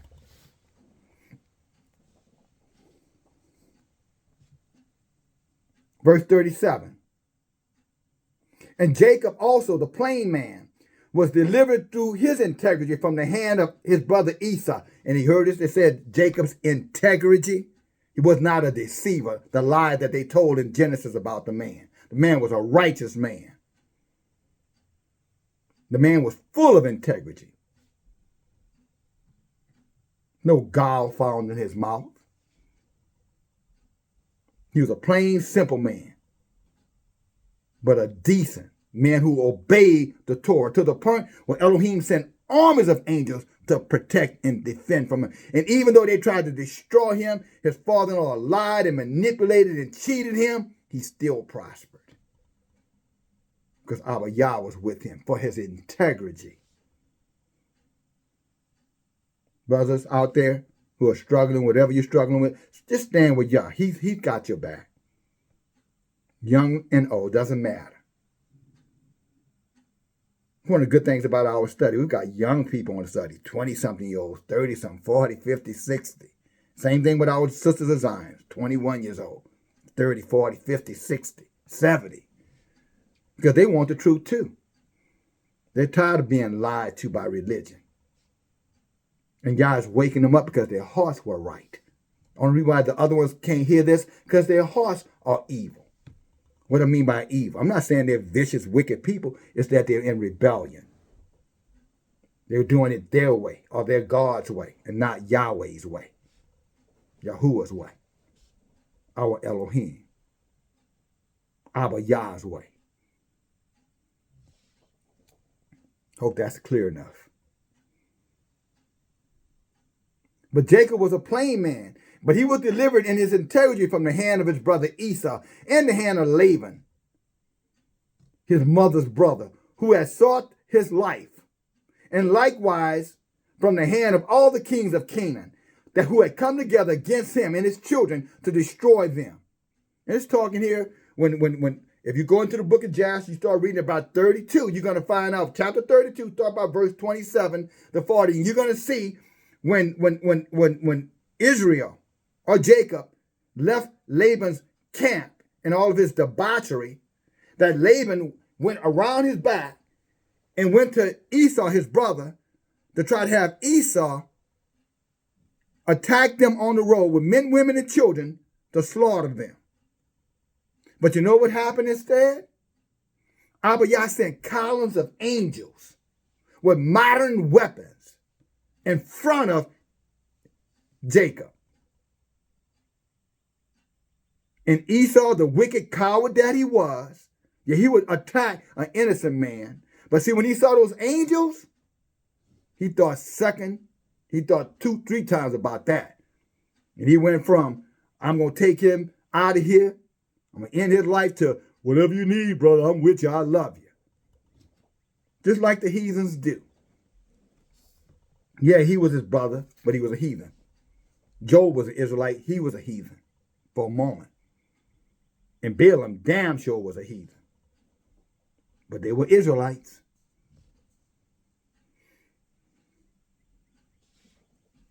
That's why I say 2/3 of our people are going to be destroyed. Just be careful you're not one of them. And Yahuwah delivered them out of the hands that they turned upon them, and that they turned upon them and smote them, for who had ever stretched forth his hand against them with impunity. And again, this is this man, same man testifying to the king, saying, you better be careful messing with these people. Because guess what? See, when Yah come on their behalf, when they turn back to Yah, and they're obedient, and they're keeping his laws, statutes, and commandments, and when they begin to wake up from idolatry and from religion and from the traditions of men, and they come out of these heathen covenants, you're going to feel the wrath of Abba Yah. So you might want to leave them alone. You're only able to take them down now because they don't know who they are, or they're still following the traditions of men. They're still in rebellion, 2/3 of them. That's why you're succeeding. But see, when they wake up, and then the Abba Yah comes and fight for them, it's over for us. That's what he's telling them. And I say it to you, my brothers and sisters, right now. If we wake up and we come together and we stay on this truth, we assemble ourselves together with like-minded people who are seeking out our Abba Yah, he'll get rid of every enemy. He'll destroy all of this land. He's going to do it anyway. He's already foretold. We know it's going to happen. But what I'm saying, it'll be a whole lot sooner than later. We can speed things along if we wake up and stop being self-centered, self-righteous, and humble ourselves and pray and seek his face and turn from any form of wickedness. And he will hear us, and he will heal, he will forgive us of our sins, and then he would heal the land for us. Other, he will restore it back to its true owners, Israel. And there's no other way for that to happen but the way I just described. That's the solution to our problem. I just spoke it out. You can find that in 2 Chronicles 7 and 14 if you need to hear it again, or you can play this message back. But it's the truth. I know somebody saying, boy, y'all all that on the Bible study last night? Yeah, in 45 minutes. You're just getting the expanded version with narrative. Verse 38, surely Pharaoh of the former, your father's father, he's saying your grandfather knew about all this. You don't know? That's what the man said, man. You better do a little research on these people. People are not who you think they are. You might think they're a bunch of shiftless, the N-word and coons and bees or whatever, but you better be careful. If they get it right and they turn back to the Abba, you're going to find out real fast that, you were messing with the wrong people. You got to go ask somebody what he's saying to Pharaoh. Again, verse 38. And surely Pharaoh, the farmer, your father's father, raised up Joseph, the son of Jacob, above all the princes of the land of Israel, or Egypt, I'm sorry. And when he saw his wisdom, for through his wisdom he restored all the inhabitants of the land from the famine. Again, we're in the apocryphal book, Jasher, talking about Isaac, Abraham, Jacob, Joseph, Job, Balaam, Aaron, Miriam. And they want to tell us that these books were not supposed to be taught or passed down? That these books were supposed to be eliminated? Exactly. What have we saw right here in this one chapter that would say this book is not consistent with those books, but this book breaks down the details. Why Balaam was destroyed. Maybe even why Job was tested. Have you considered that maybe when Abba Yah told Satan, have you considered my servant Job? Maybe this was in consequence of Job conspiring or at least interacting with a heathen king. Maybe that was a judgment. And we know Job repented. We also know Balaam did not.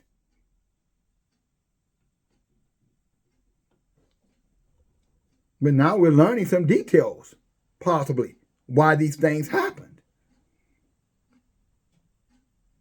But they don't want us to know. That's why they're telling us you shouldn't be reading those books. That's why we're going to read them.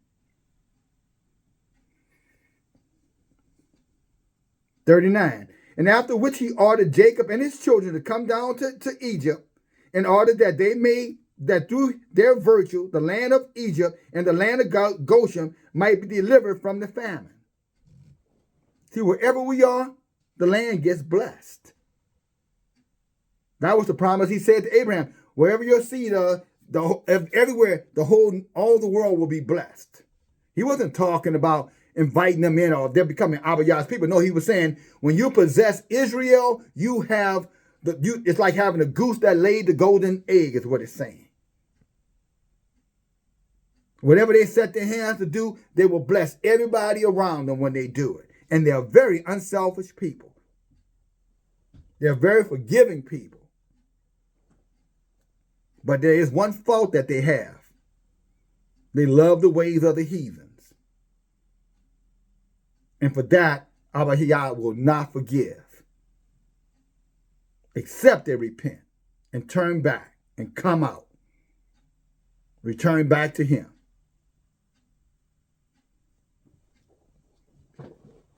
Verse 41. And when Pharaoh heard the words of Jethro, he was very angry with him. So that he rose with the shame of the king's presence, and he went to Midian, his land, and took Joseph's stick with him. And the king said to Job, the Ussi, what say you, Job? What is your advice respecting the Hebrews? So Job said to the king, behold, all the inhabitants of the land are in your power. Let the king do what seems good in his eyes. Again, see Job's violation? Job over there talking about, you're the king. You do what you want to do. They can't do nothing about it. Lock them up.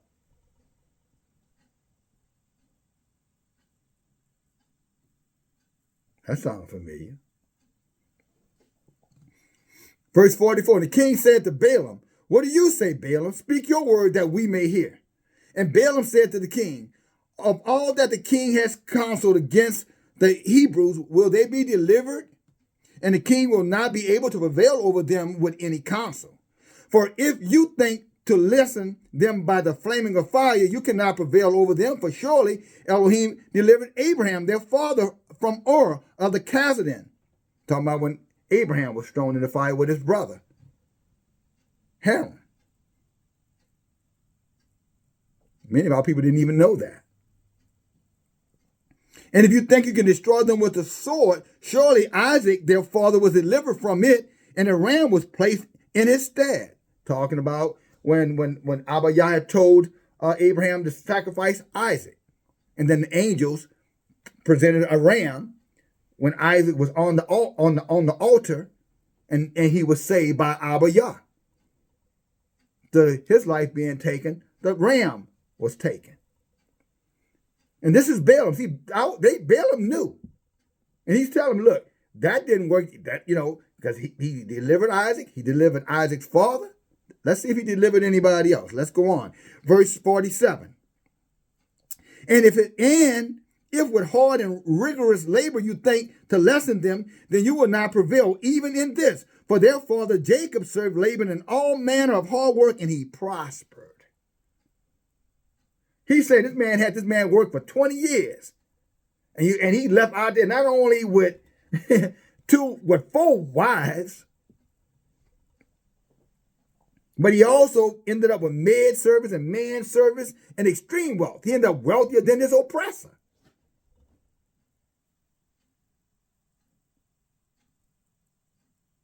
And this is Balaam is telling him, that ain't going to work. So you can't work him to death because y'all just going to make him prosper in that.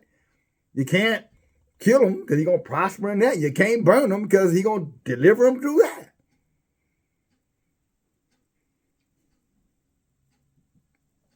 Now, therefore, O king, hear my words, for this is the counsel which I counsel against them, by which you will prevail over them, and from which you should not depart. Now, here it gets where it gets really diabolical, brothers and sisters. Look what Balaam said. If it please the king, let him order all the children which shall be born from this day forward to be thrown into the water, for by this can you wipe away their name for none of them nor their fathers were tried in this manner. He said, drown them. Just throw them in the river Nile where the alligators are. And if you guys think that's a new thing, or if you think that was a one-time only thing, think gator bait. Think what they were doing to our ancestors, to the babies down in Florida to hunt alligators. Throwing them out there in the swamps for the bull alligators. These people haven't changed. They can't change. There's nothing to change them. This is in their nature to hate us. Except, again, for those who somehow can get out of their natural, innate self and repent with a sorrow unknown to their kind through absolute obedience. And I mean absolute obedience. The Yah can change them and make them strangers that can dwell among us. Not as family members, but guests.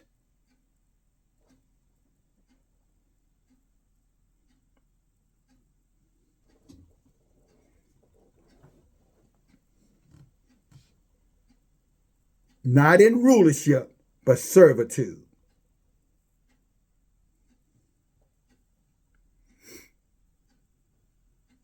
Verse 50, and the king heard the words of Balaam. So it was Balaam that gave that wicked idea to take and drown our sons.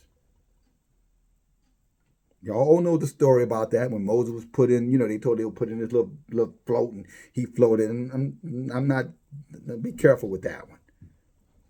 But that idea to kill all the male children, that came from Balaam. That wasn't Pharaoh. That was an Israelite man who gave him that idea. A so-called black man. One that had sold out for money, power, and influence. Talented man, I might add. And the king heard the words of Balaam, and this thing pleased the king and the princes, and the king did according to the word of Balaam.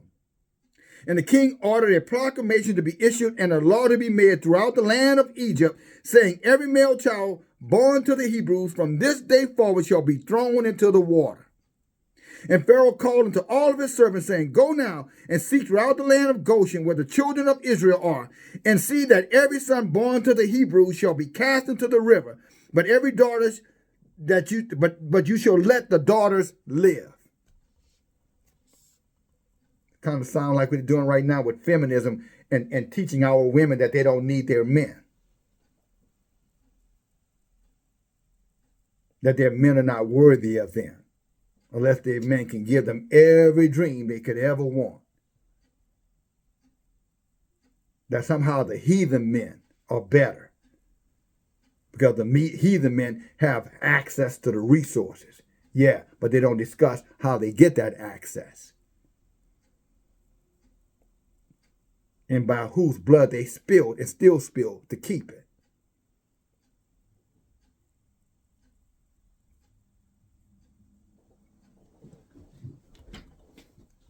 Think blood diamonds. Need some help here. Verse 53. And the children of Israel heard this thing which Pharaoh had commanded, to cast their male children into the river. And some of the people separated from their women, and others adhered to them. Adhered to them means they took heed to what Pharaoh said. And then some of them turned from women, and where do you think they turned? When they separated from their women, what do you think these men did? For the natural use of a woman, they turned away from their woman.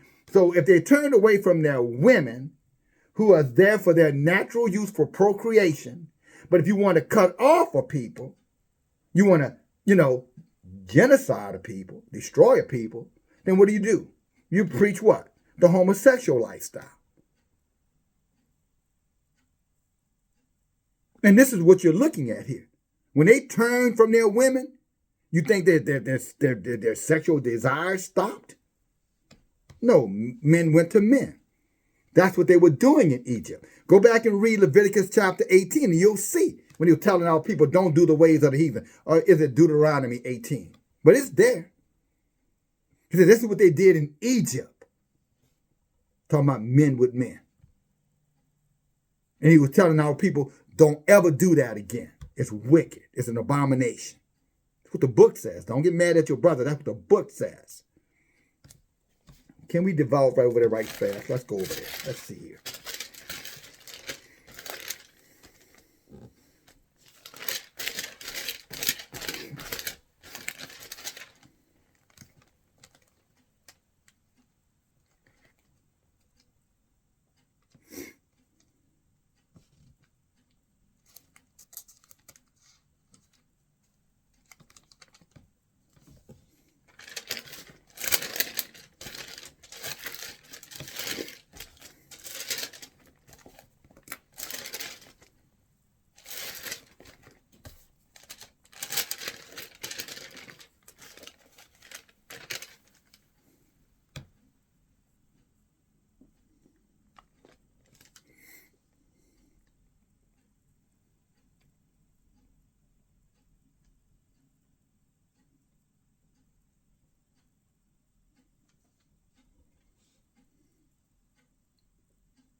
Let's look at it. Let's just go read through 20 real quick. And I'm going to go right on back over to Jasher, brothers and sisters.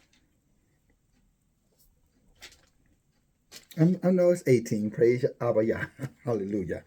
Look at the book of Leviticus, chapter 18. Look how it starts off, brothers and sisters. Leviticus, chapter 18. And Yahuwah spoke unto Moshe, saying, Speak unto the children of Israel, and say unto them, I am Yahuwah Elohim. And he says, I am Yahuwah Elohim. After the doing of the land of Mizraim wherein you dwell, you shall not do. After the doings of the land of Canaan, whether I shall bring you, you shall not do. Neither shall you walk in their ordinances, their covenants, their laws. Neither shall we practice any of that. You shall do my judgments and guard my ordinance to walk therein. His judgment and his ordinances. And you want to know what one of them is? Go down to verse 18. You shall not lay with mankind as with womankind. It is an abomination.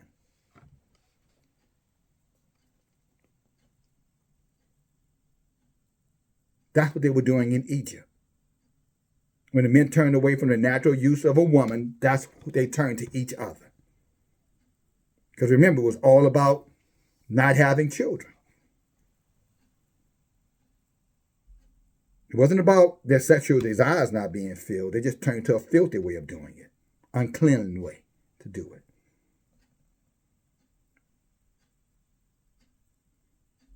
Read it for yourself, Leviticus 18. That's what they learned. Our people learned that foolishness, or at least they relearned it in Egypt. And they're still practicing it today, even in the churches now. Come on in. It doesn't matter. And the book says right here, it's an abomination to do it. That lifestyle is an abomination. And they're telling them, it's all about acceptance. We don't judge nobody here. We're the Unitarian church. No, you're the Unitarian hellhole.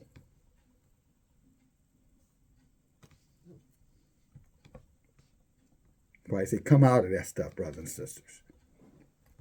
But let's get back to the word. Just want to give you a precept to back it up. Amen. And they separated from their women, and others adhered to them. And from that day forward, when the time of delivery arrived to those in Israel who had remained with their men, they went to the field to bring forth there, and they brought forth in the field, it means had their children. And they left their children upon the field and returned home. Now that might sound like child abandonment, but it isn't. Because they knew what the law told them, that they were to be fruitful and to multiply, to be with their men. They knew their natural youth was to be with their men, not with women, but with men. They understood that. Their bodies didn't belong to them. Their bodies belonged to Abba Yah. So they knew they couldn't just say, I ain't going to do something, or they'll be going against Abba Yah.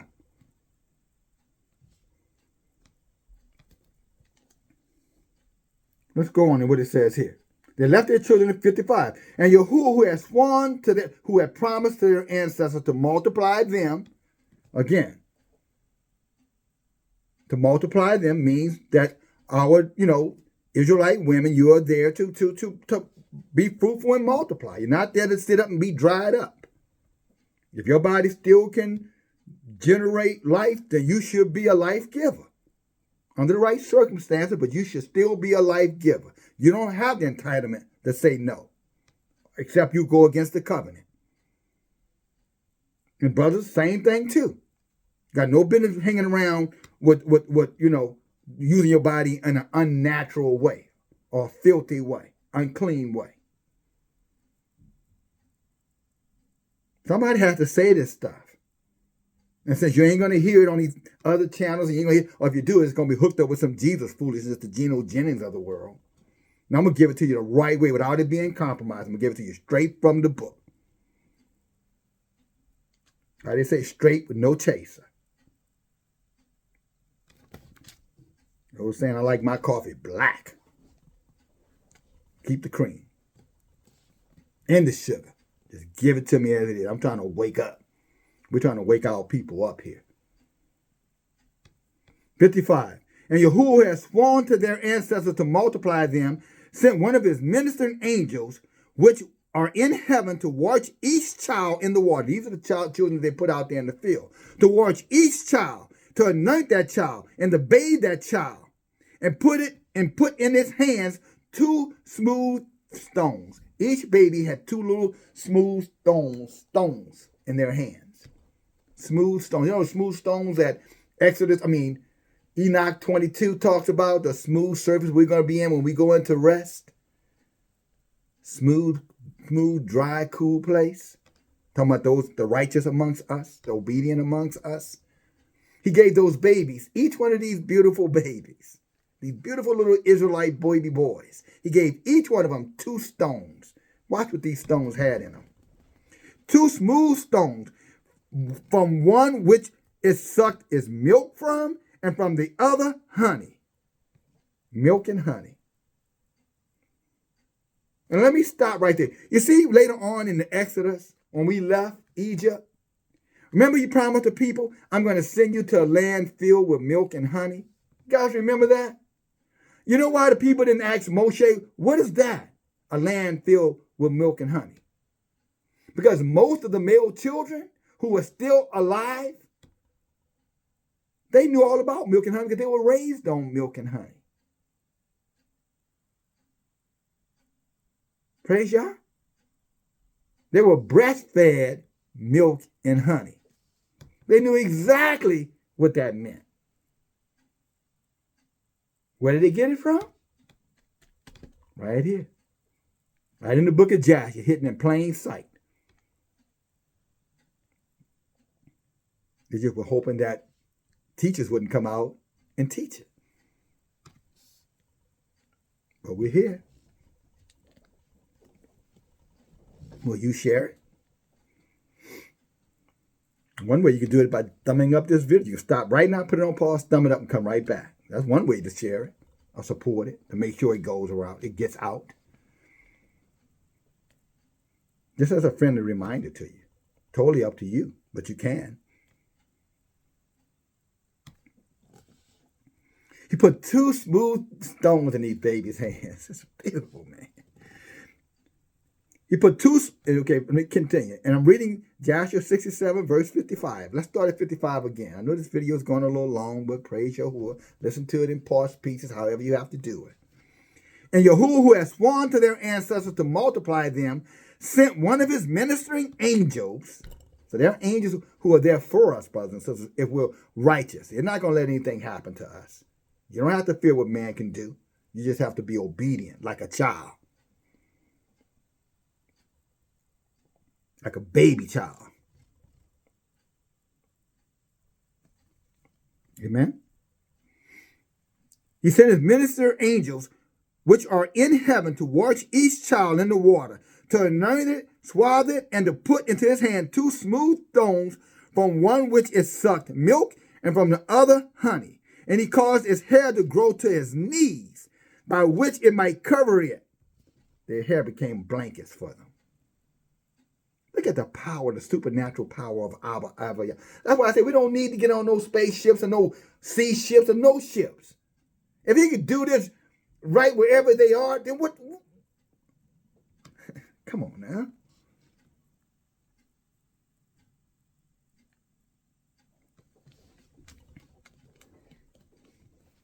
Make it make sense. But he covered them with hair, let them grow their own hair. Instead of that woolly hair that we have. Y'all can see that. That's the warm stuff, man. Thick. Like our hair can be so thick in this natural self, even bugs can't live in it. Heathens have to deal with lice and everything. Not us. You know, no lice can live in them bushes. No way. But that's Elohim's blessing, not his curse. They told you nappy hair was a curse. They lied. Curly, strong hair, that was a sign of a blessing. Keep you warm. Keep that heat in your body. Let's go on. To comfort it and cleave to it through his compassion for it. And when Elohim had compassion over them, and he had desired to multiply them upon the face of the earth, be fruitful and multiply, nothing has changed. That's why I say it again. If your body is still at a stage where you're still having, your monthly, y'all know what I'm talking about, daughters of Zion. Doesn't matter what your age is. Remember, Moses' mama was 126 years old when she had her first child. Praise Yahuwah. But that is one of the most important things you can do is produce children. And don't let anybody, that's why they're pushing the agenda, don't have no, kill them, abort them, whatever. That's the lie they tell. Because they don't want us to multiply. They don't want to see Abba Yah's blessings be upon this earth. No way. They're trying to rid this earth of us. Not to see more of us. And because of the darkness of those who take crafty counsel against the people of Israel. They have convinced our men that they're better off laying with other men, our women with other women, or if nothing else, just to, to put chemicals in their bodies so that they can't reproduce, never telling the long-term effect that those chemicals are going to do to their bodies. They don't even discuss that with our daughters until it's far, far too late. That's why so many of them having hysterectomies and things, 20s and 30s and 40 years old. But nobody connects the two dots. They don't tell them that these substances that they're putting to control their body's ovulation can cause other effects, health issues down the road. They don't discuss that. But don't think for 1 second they're not aware of it. Think Tuskegee experiment and syphilis. Another way to make our men unproductive, sterile. So the conspiracy against the men and the women. So sisters over there, if you hear the word, soon some of our sisters, when they hear the word multiply, they think some subservient thing. That's the lie they told you, that your children are your blessing as your man. Because therefore man come of your children.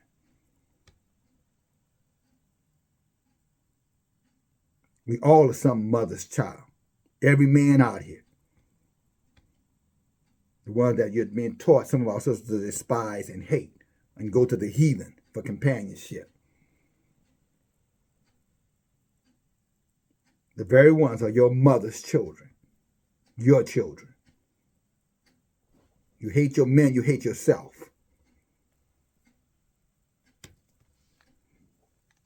Let's go on. Hallelujah. And you can learn to love them by loving Abba Yah, coming back into your full self, into your natural beauty. And men, same thing applies to you. All this passport stuff and going over here because they ain't no good ones. Well, they're good women out here. They're good Israelite sisters out here. Yeah, they may be falling in between because, again, they're following the Pharaoh. The Pharaoh's got them out there, doing everything and thinking that their pathway is safer in the hands of the demons, to the oppressors. And they create conditions for their men to make us look as though we're inadequate. But that's because they have these yokes and restraints upon us. And our sisters are taught to ignore that.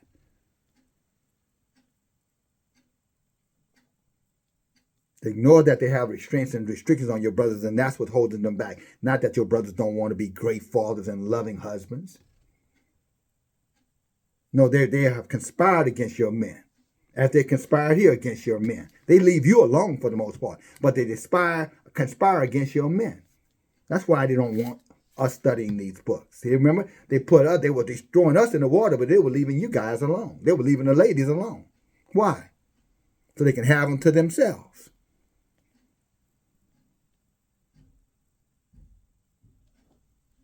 And our daughters, didn't always understand that. As some today don't understand that. But many of our daughters are waking up. Many of you are waking up. Praise Yahuwah for you. And coming home, returning back, getting out of these uneven, wicked covenants made by men. For you, Yah has a special blessing for you. It takes a lot to do that. You don't think he knows that? Of course he does. His Ruach goes around the whole earth. Remember? What is that? 2 Chronicles 16:9? Right? Let's read that. Come back here. I'm not going to lose my spot. Don't you lose it. It's all about precepts, making it all connect. Right, brothers and sisters?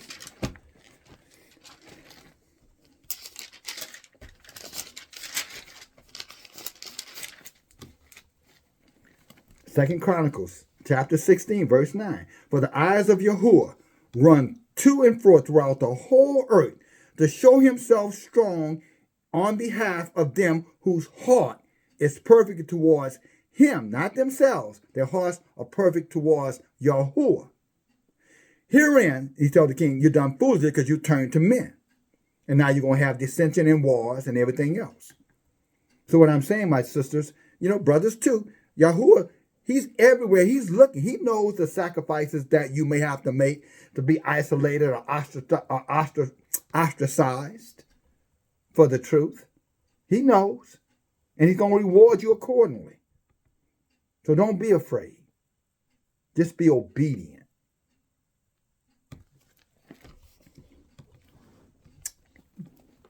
Okay, let's go back to the study. Praise God. Almost done.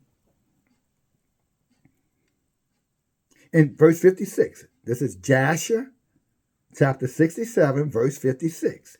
And Elohim had compassion over them, talking about the babies, and had desired to multiply them upon the face of the earth. We can't multiply without you, my sisters. So if you're letting them tell you, not to have kids and not to be with your man or be with other women, then you're going against the commandments of Abba Yah.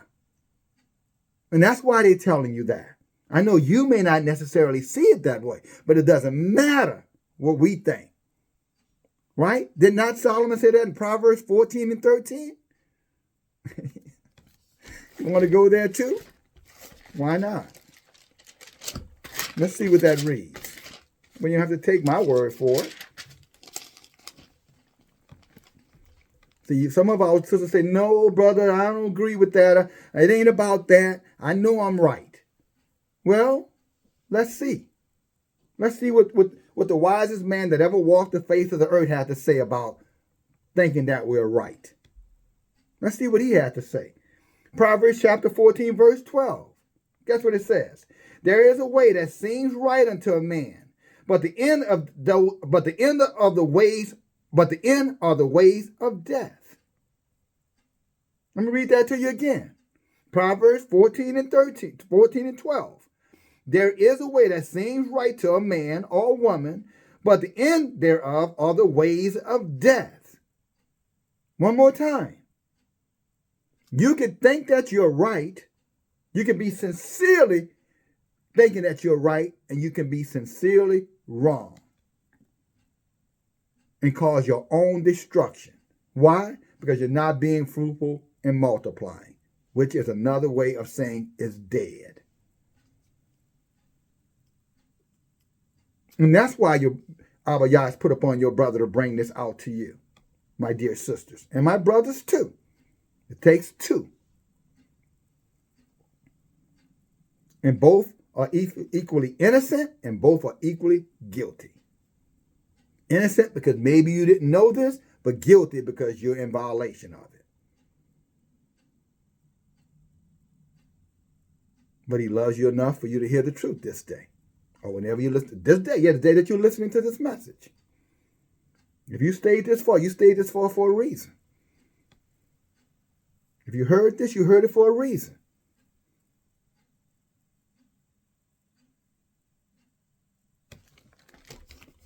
Okay, let's finish up, y'all willing. Jasher chapter 67, verse 58. 57. I'm sorry. Got ahead of myself. 56. And Elohim had compassion over them, and he had desired to multiply them upon the earth and upon the land. That's why they knew a land full of milk and honey. They knew what he was talking about. I'm talking about these babies who became, men later. And he ordered his earth to receive them to be preserved therein till the time of their growing up. And after which he opened up, the earth opened its mouth and vomited them forth, and they sprouted forth from the city like the herb of the field and the grass of the forest. And they returned each to his family and to his father's house, and they remained with them. Not only did he give them 2 stones, to suckle them, and hair to keep them warm, and angels to bathe them and keep them clean and comfortable, but he buried them in the earth in a cool place until they got old enough to walk and go home, and they would be safe. And that's why Pharaoh couldn't understand why these people keep multiplying. That's why they're saying right now, we're putting all these things in play. How these people keep multiplying? We're giving them bad food. We're encouraging them to take drugs and alcohol. We're telling them to put other, solutions in their bodies, but they're still multiplying. How is this? Well, what Pharaoh or the pharaohs of this earth, the wicked of this earth, don't understand that we're the people of Abba Yah. And no matter what they do to us, they will never overcome all of us. That was his promise. No weapon formed against my people will prosper. No weapon. The 2/3 of our people who are going to be destroyed is not because the heathens, had power over them. It's because they were in unbelief. Their unbelief, their way that seemed right to them, that's what got them destroyed. They loved the creature more than the creator. They didn't look both ways before they crossed the street, and therefore a big train came and they crashed and burned. Yahuwah is our way, and his way is greater than any way any man could ever come up with. Why Isaiah said, my ways are not your ways, and my thoughts are not your thoughts. That's Isaiah 55. Read it for yourself. My ways from the way of men is from the heavens to the earth. That's why I left the writings in the book so you can understand my ways. So you wouldn't have to be talking about, I'm waiting on Abba Yah.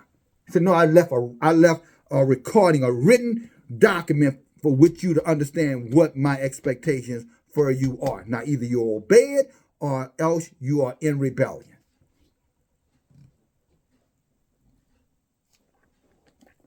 So the babies, the children of the babies of the children of Israel were upon the earth like the herb of the field, to Elohim's grace to them.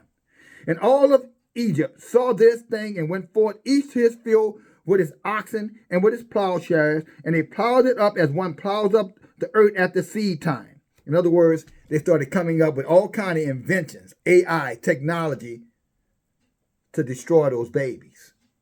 When they found out those babies were in the field, just like they're doing right now. They're coming up with all these things to sterilize our mothers and our fathers. All these agendas and lifestyles, alternative lifestyles. What? To destroy the children, the male child in particular. Nothing new, brothers and sisters. But see, we wouldn't know this without these hidden books. That's why he said in the last days knowledge would increase, that the wise would understand, because these things would be availed to us. Not because we're more special than the 2/3. It's just the difference between us and the 2/3. We want the truth, and we don't rebel against the truth. We walk in a spirit of meekness. We're bold, and we're assertive and aggressive, and we can be violent if you mess with us.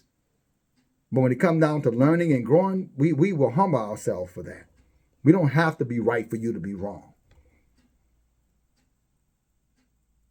We can understand there could be two rights. But there's no right without Abba Yah. That's the key. Me and Brother Lamar was talking about that last night after the Bible study. And he was saying there's two ways, there's two rights, but it's only one truth. I said, boy, you got it right, little brother. He said, there's two rights, but only one truth. What's the truth? Abba Yah's word is true.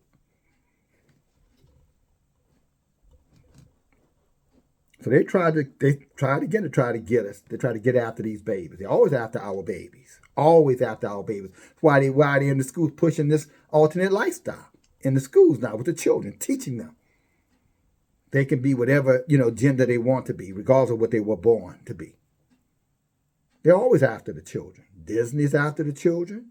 The minions are after the children. The teachers, politicians, the preachers, the pastors, the neighbors, the city council women, men, all of them after the children. Because they know if you want to root the people out, you got to get their babies. Our job is to protect them. And what we can't do, surely Abba Yah can. He just proved it out. And Pharaoh ordered his officers daily to go to Goshen to seek the babies of the children of Israel. Contact tracers or whatever. They coming down to find, let me see which one of them didn't do it. Let me see which one of them didn't take it. Let's go get them. Let's lock them up. Let's hold them back. Let's restrict them. Let's say they can't come in the restaurant. Let's say they can't travel. Let's do whatever they needed to do to convince us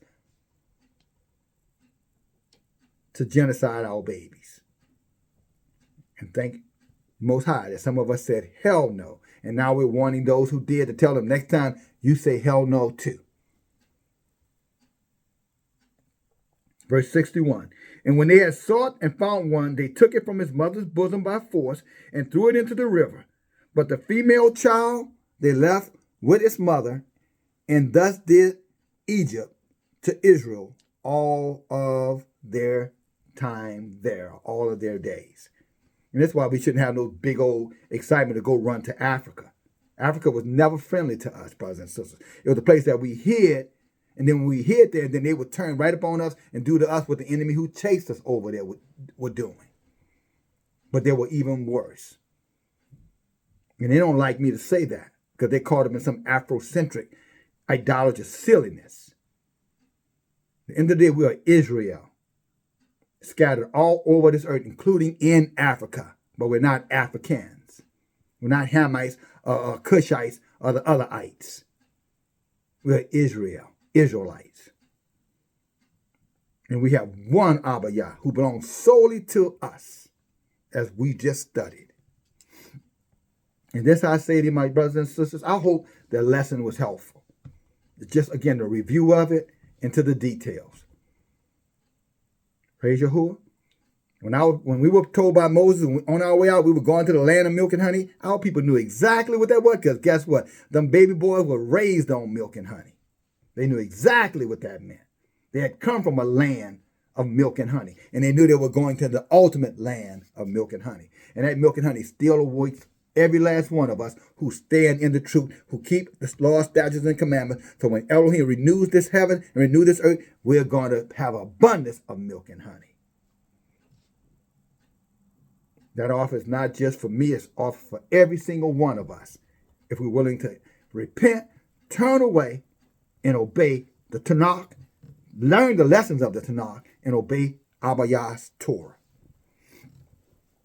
In doing that, you save yourself and you save your children. You see these women that held on to their children and didn't release, who trusted the heathens. Look what the heathens came. Took them babies from those mothers, and what did they do? Threw them in the water. That's the consequence of trusting the heathens versus trusting Elohim's truth. They trust the science. Look what happened. Trust Yah. I want to take a moment again. Tell everybody who was on the study last night, appreciate you. It's always great to hear your excitement and your voices.